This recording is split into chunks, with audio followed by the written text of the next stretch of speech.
I'm Adam Maness, and you're listening to the You'll Hear It podcast, daily jazz advice coming at you. Coming at you for day 2 of my solo week here at the piano. Peter's in Europe. I'm here in St. Louis, but I'm at the Steinway piano.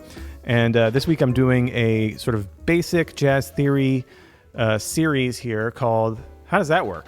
You know, like yesterday was altered dominance.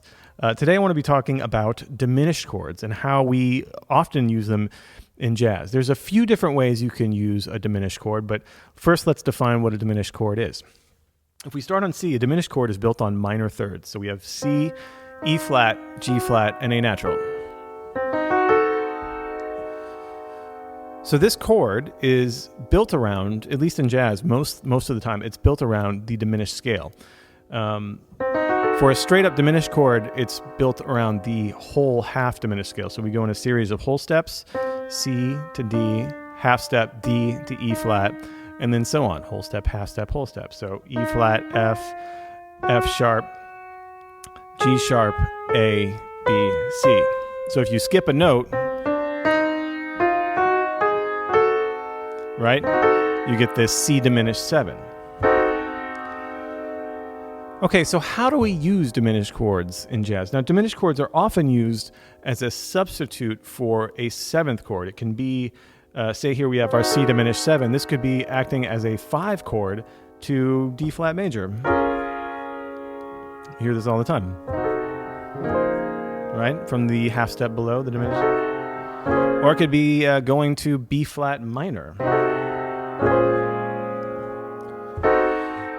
Essentially, these are used as part of a dominant 7th chord.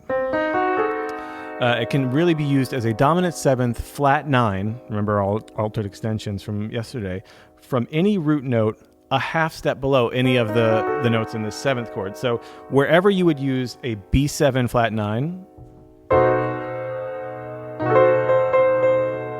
like say to E major,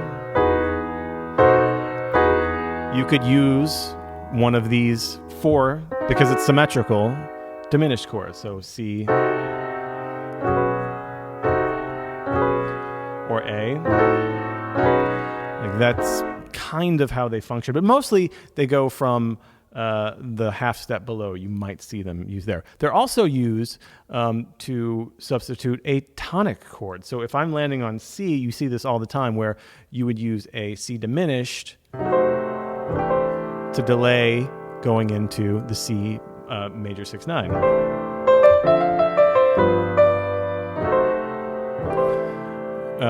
Happens on tunes like Let's Get Lost and What's New. You hear people do this all the time. So that's another way you can use that diminished chord. And then the final way is, or a final way we'll talk about today, is again as another passing tone, but this time instead of from below as a 7th chord, from above. So if we have a 3-6-2-5, again, you can sub out, instead of A7, you can do E flat diminished 7 to the D minor 7. So 3, and instead of 6, E flat diminished 7, 2, 5, 1. You see this all the time, especially on that 3-6 sub. And you see it too from the 2 up to the 3.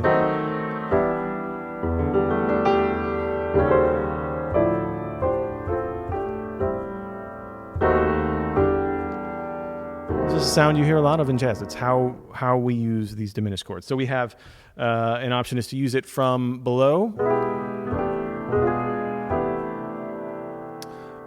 from above, like in the 3-6-2-5.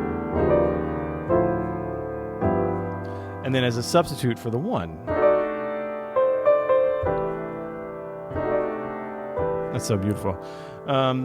So how do we build voicings on diminished chords? The way I've been playing them so far is really kind of icky, right? It's what you hear a lot of beginners play. Like they'll just do straight up and they might even double it, which is gross.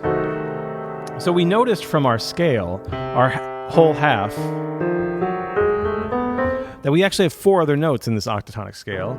And all of those notes are in play, and they're all one whole step above our C diminished here of C, E flat, G flat, and A. And so at any time, we can take any of these notes in our voicing, if we're going to voice out a chord, and sub it out with the note a whole step above. So even here, the C diminished 7, I can, instead of playing A, add that B. And it sounds great. But it works with any of them. Adds just a little bit of a clash there, you know? Any notes from this diminished chord that you move up one whole step sound great. And for pianists, when we're doing two-handed voicings, we can get some really lovely voicings out of this just by using the notes in the other notes in the scale. It's called a double diminished, right? So here I have C, A, and E flat in my left hand, and that's from our original C diminished chord. And then I'm borrowing notes from those other four notes in the scale, A flat, B, and F. I could put D in there too. Here's all of the notes, double diminished, fully double diminished, all the notes from the octatonic scale, and it sounds awesome. So if we're doing our 3-6-2-5 with subbing that E flat diminished for the A7, we can do that exact voicing. How great is that? Again, E flat, C, G flat, and then from the other scale, B, D, F, A flat. Right?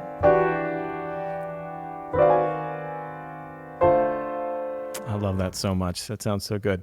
So that's just a very basic primer of how we use diminished chords and scales in jazz. There's a whole other philosophy of the diminished scale with dominant chords, the half whole. We briefly touched upon yesterday, but that's a whole other can of worms. This is really just the pure diminished, the very basics behind it and how we use it. So that's it. I'll be back tomorrow for some chord subs. How does that work? But until then, you'll hear it.